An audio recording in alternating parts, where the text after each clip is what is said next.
तो नमस्कार सभी को, स्वागत है आपका खट्टे मीठे तजुर्बे चैनल में।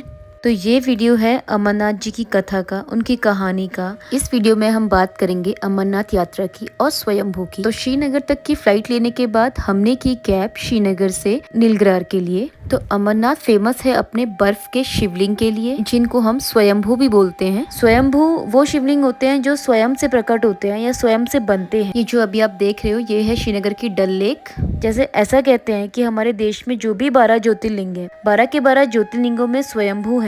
ऐसा बोलते हैं कि वो सारे स्वयंभू हैं, स्वयं से प्रकट हुए शिवलिंग हैं। तो अमरनाथ ज्योतिर्लिंग नहीं है, पर क्योंकि ये स्वयंभू खुद से बने हुए शिवलिंग है तो इनकी बहुत मान्यता है। और क्योंकि ये 12,700 कुछ फीट की ऊंचाई में बनता है, तो इसीलिए इसकी और भी ज्यादा मान्यता है। क्योंकि ऐसा बोलते हैं कि शिव शंकर भोलेनाथ तो हिमालय में रहते हैं, शिव कैलाशों के वासी माने जाते हैं। तो श्रीनगर से 141 किलोमीटर की दूरी में है अमरनाथ केव, अमरनाथ गुफा। 2 रास्ते हैं यहाँ से, एक है बालताल का रास्ता, दूसरा है पहलगाम का रास्ता। तो ऐसा कहते हैं कि जो बालताल वाला रास्ता है वो थोड़ा टफ है, कठिन है, पर वो एक ही दिन में आप आना जाना कर सकते हो। लगभग 14 से 15 किलोमीटर एक तरफ का रास्ता है, टोटल 30+ समथिंग। पर वो रास्ता थोड़ा सा खराब है, इतना अच्छा नहीं है, काफी खड़ी चढ़ाई है इसमें। दूसरा रास्ता है पहलगाम का। पहलगाम वाला रास्ता चंदनवाड़ी होते हुए बोलते हैं बहुत अच्छा रास्ता है। वहाँ पे आपको रात का स्टे भी मिल सकता है। अगर आप थक गए हो तो आप टेंट्स वगैरह में रुक भी सकते हो। पूरे रास्ते भंडारे लगे रहते हैं, आपको खाने पीने का भी पूरा आराम है, कोई दिक्कत नहीं है। भंडारे आपको दोनों रास्तों में मिलेंगे। पर पहलगाम और चंदनवाड़ी वाला रास्ता थोड़ा लंबा रास्ता है,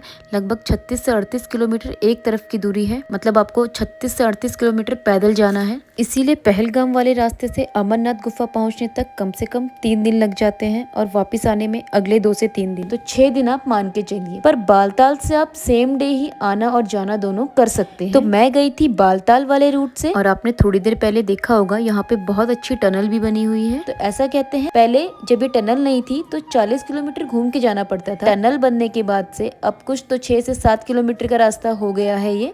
तो चलिए करते हैं अपने सफर की शुरुआत आगे। बालताल वाला रास्ता सोनमार्ग होते हुए जाता है। सोनमार्ग और गुलमर्ग कश्मीर के 2 बहुत ही फेमस टूरिस्ट प्लेसेस हैं और बहुत ही खूबसूरत जगहें हैं। श्रीनगर से बालताल जाने तक जो भी रास्ता बीच में आया बहुत ही खूबसूरत था। ऐसा लग रहा था सच में जन्नत की ओर हम बढ़ रहे हैं आगे। आप इन वीडियोस में देख सकते हो कितना क्लीन एनवायरनमेंट है, बिल्कुल 0 पोल्यूशन है और सारे मेडोज हैं और जगह जगह सीआरपीएफ और आर्मी वालों के कैंप्स हैं। तो सिक्योरिटी और सेफ्टी भी पूरी है।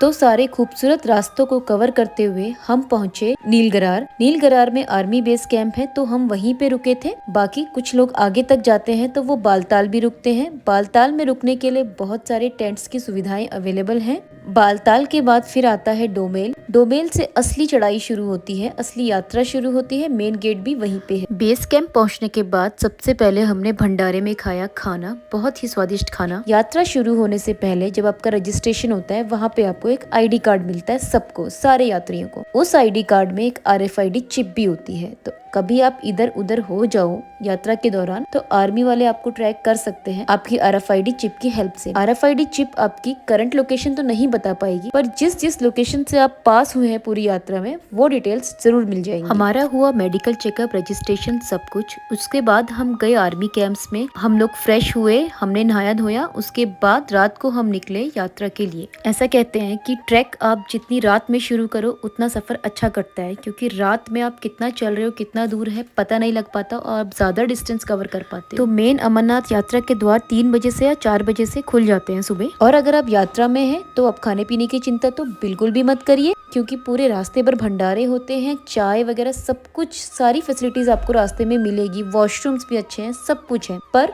यात्रा शुरू करने से पहले मेक श्योर कि आप अपने हाथ में एक बड़ा सा डंडा जरूर ले लें, क्योंकि आपको उस लाठी और डंडे की जरूरत जरूर पड़ेगी अगर आप पैदल यात्रा कर रहे हैं। तो अगर आपको घोड़ों में जाना है तो अलग चीज है। साथ ही अपने गॉगल्स और अपना रेनकोट या फिर छतरी भी साथ में रख लीजिए। रेनकोट इसलिए बोला जाता है ताकि आप फ्री होके चल सके, छतरी पकड़ के चलने में थोड़ा सा प्रॉब्लम होती है। तो अब करते हैं अमरनाथ जी की बात। ऐसा कहा जाता है कि अमरनाथ का जो शिवलिंग था ना, वो जो पहले बना करता था ना, आज से 30-40 साल पहले, वो कम से कम 12 से 14 फीट का बना करता था और काफी टाइम तक रहता था और यात्रा भी काफी समय तक खुली रहती थी। तो चढ़ाई और हाइट ग्रेजुअली इंक्रीज हो रही है। आप देख रहे हो दूर जो लाइट दिख रही है ना, हमें वहाँ पे जाना है। ग्लोबल वार्मिंग के चलते अब शिवलिंग का साइज बहुत ज्यादा नहीं बनता है, मैक्सिमम 8 से 9 फीट का बनता है और वो पिघल भी बहुत जल्दी जाता है। जैसे अभी इस बार यात्रा 3 या 4 जुलाई से शुरू हो गई, पर 12-13 जुलाई तक आते आते शिवलिंग काफी कम हो गया था, काफी पिघल चुकी थी, बर्फ बहुत कम रह गया और इस बार यात्रा बंद भी जल्दी हो रही है। शायद 7 या 8 अगस्त के आसपास यात्रा बंद हो जाएगी क्योंकि शिवलिंग ऑलमोस्ट पूरा पिघल चुका है और यात्रा का समय जुलाई और अगस्त के बीच में ही रहता है। हिंदुस्तान में हिंदू वासियों के लिए अमरनाथ यात्रा और अमरनाथ गुफा का इतना ज्यादा महत्व है ना कि हमारी 6-7 स्टैंडर्ड की क्लासेस में भी अमरनाथ यात्रा चैप्टर है, ऐसा मैंने पढ़ा और सुना। तो यूजुअली अगर आप अमरनाथ यात्रा प्लान कर रहे हैं तो ऐसा कहते हैं कि कम से कम 1 महीना पहले, नहीं तो कम से कम 15 दिन पहले से आपको अपनी फिजिकल फिटनेस पे ध्यान देना बहुत जरूरी है। आपको थोड़ा सा योगा, ब्रीदिंग एक्सरसाइजेस, सांस लेने वाली और वॉकिंग, सीढ़ियाँ चढ़ना, ये सब आपको प्रैक्टिस करनी चाहिए अगर आप प्लान कर रहे हैं। मतलब स्ट्रेंथ ट्रेनिंग करनी बहुत जरूरी है अमरनाथ यात्रा के लिए। और अगर आप फिजिकली फिट नहीं है तो मैं कहूंगी कि आप पहले फिजिकली फिट होइए, क्योंकि जब हम गए थे हमारे विजिट में एक आदमी ऊपर से दर्शन करके आ रहा था, आते आते वो अचानक से कोलैप्स हो गए और बस वहीं पे उनकी जान चली। तो ऐसे बहुत सारे केसेस होते हैं, बता रहे थे जो सुनने में आते हैं। तो मेक श्योर कि आप पूरी तरीके से फिट हैं और ब्रीदिंग एक्सरसाइजेस आपको आनी चाहिए। तो इस वीडियो में आप देख सकते हो कि कितनी स्टीप है चढ़ाई, कितनी खड़ी चढ़ाई है और लोग घोड़े में भी ट्रेवल कर रहे हैं। लगभग 5 से 6 किलोमीटर का रास्ता काफी चढ़ाई वाला था, कुछ ऐसा था, कुछ इससे भी ज्यादा खतरनाक स्टीप था, खड़ी चढ़ाई थी। तो अमरनाथ गुफा ही 130 फीट ऊंची है,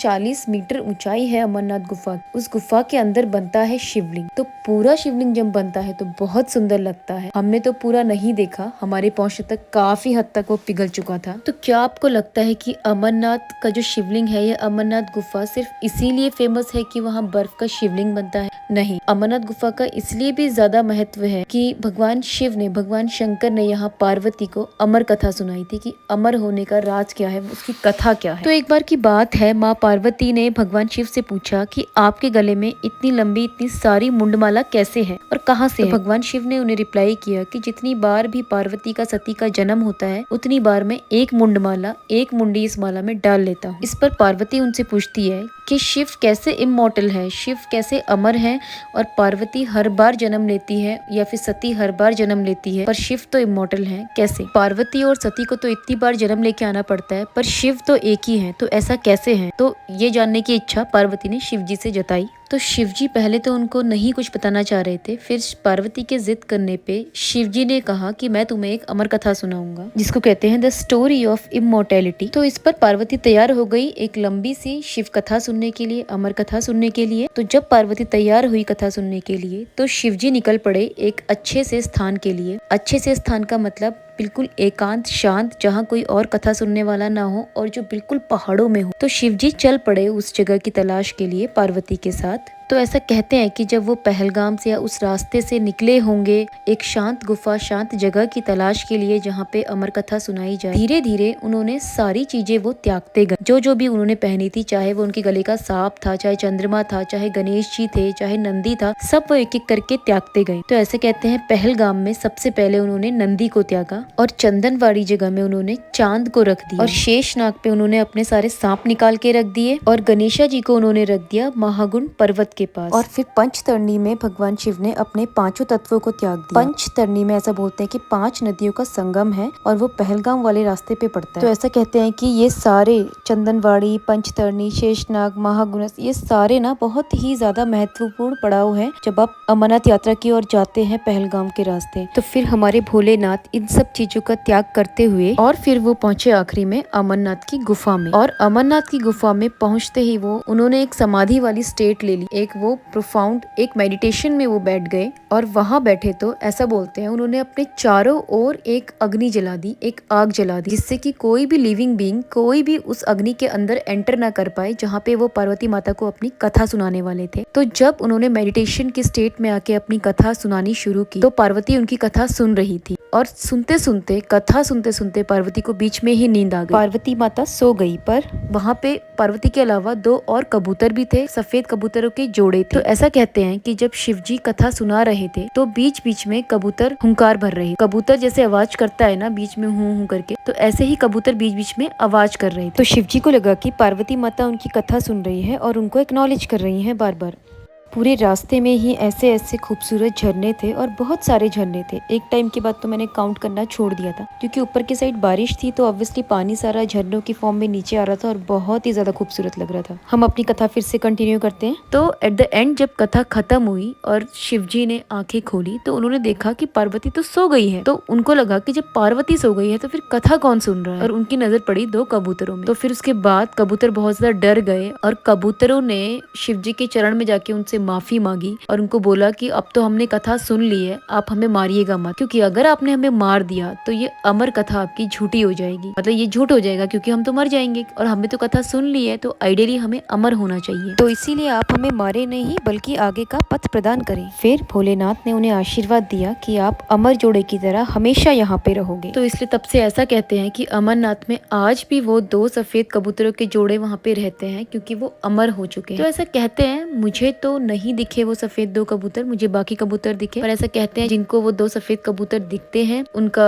आना यहाँ पे सफल हो जाता है। वैसे वहाँ पे काफी सफेद कबूतर भी होते हैं, मेरे साथ वालों को तो दिखे, बहुत सारे दिखे, पर पता नहीं अब मतलब वो ही 2 कबूतर है, कहानी है, सच है, अब वो तो भगवान शिव ही जान सकते हैं। तो ये तो थी एक कहानी भगवान शिव से जुड़ी हुई, और दूसरी कहानी है बूटा मलिक की, जो है सन 1916 की। वो अपनी भेड़ और बकरियां चराया करता था वहाँ पे। तो ऐसा बोलते हैं सबसे पहले बूटा मलिक ने उस अमरनाथ गुफा को देखा, उसने उसकी खोज की। तो आज भी ना जब हम यात्रा कर रहे थे हमने देखा बहुत सारे लोग ऐसे थे जिन्होंने वहाँ पे टेंट लगा रखे, तो जो शायद अपनी भेड़ बकरियां वहाँ चराने आते होंगे एक टाइम, अभी भी वो लोग आते हैं। तो ऐसे ही बूटा मलिक नाम का एक व्यक्ति था, एक मुस्लिम था, जिसने सबसे पहले उस अमरनाथ गुफा की खोज की जहाँ पे वो शिवलिंग बना हुआ था। तो ऐसे कहते हैं कि एक साधु था, उस साधु ने उस बूटा मलिक को एक बैग दिया कोयले से भरा हुआ, और वो साधु शिवजी का ही रूप थे, वो वेश धारण करके आए थे।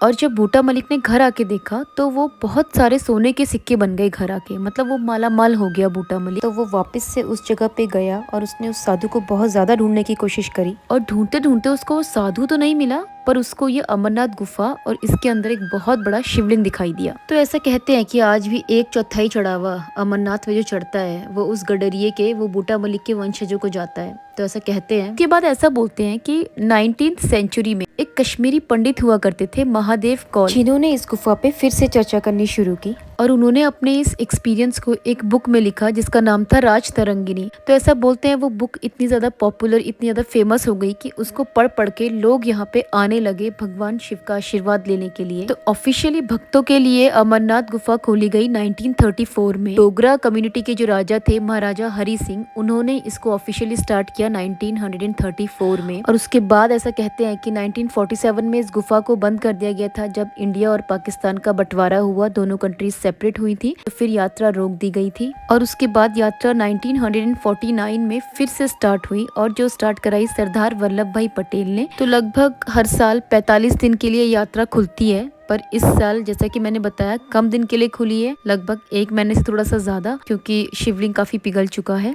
तो लोग बोलते हैं ये गुफा 5000 साल पुरानी है और 51 शक्तिपीठों में आती है, ऐसा भी कहते हैं। तो ये थी कहानी बाबा बर्फानी की और अमरनाथ गुफा की। और रास्ते भर आप जब भी जाओगे ना, इतने सारे झरने, इतनी सारे पानी की नदियाँ, इतने सारे जमे हुए ग्लेशियर्स छोटे छोटे आपको मिलेंगे। हम जब जा रहे थे तो बहुत ज्यादा अंधेरा था, हमने चढ़ाई अंधेरे में शुरू की, तो हमें इतना कुछ नहीं दिखा और फॉग भी था, पर वापस आते वक्त हमें इतने खूबसूरत नज़ारे दिखे, क्योंकि फॉग छट चुका था, बारिश बंद हो चुकी थी और सूरज निकला हुआ था और उजाला था। तो इसी के साथ हमारी अमरनाथ गुफा की यात्रा हुई पूरी। बर्फ से ढकी हुई नदियाँ और फूल खिले हुए बहुत ही सुंदर नज़ारे। लोग अपना सफर पालकी और घोड़ों से भी तय करते हैं। बालताल वाले रास्ते में घोड़ों का रास्ता थोड़ा सा अलग भी है, आगे जाके सब साथ में मिल भी जाता है। मुझे नहीं पता कि ये सारी कहानियाँ सच हैं या काल्पनिक हैं, पर जो भी है, आप जब अमरनाथ गुफा के सामने जाके खड़े होते हो तो आपको एक अलग सी डिवाइन फीलिंग आती है। तो इतना चल के हम ऊपर आते हैं,